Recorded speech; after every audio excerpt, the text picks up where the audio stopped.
infantiles, mundo prema y ñazá, cada cual con el obsequio que el mago les hiciera. Por ser bueno y obediente, me abrías a tocar. Mas un niño era pobre, también bueno y obediente. Al no serle obsequiado, hice mío por andor.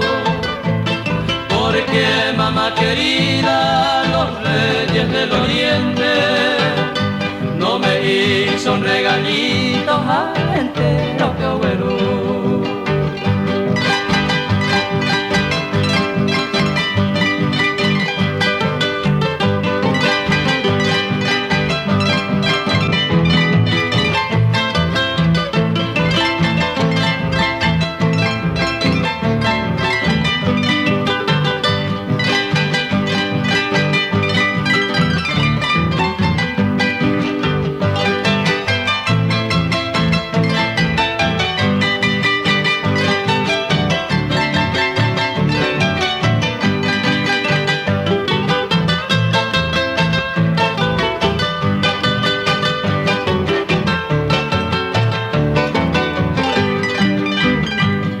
Mamita, soy más bueno que Antonio y Andresito, y de mucho amiguito ñembo eco y te ve.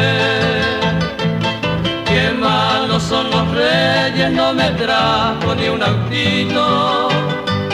Cómprame una mamita, hay por tanta cosa ver.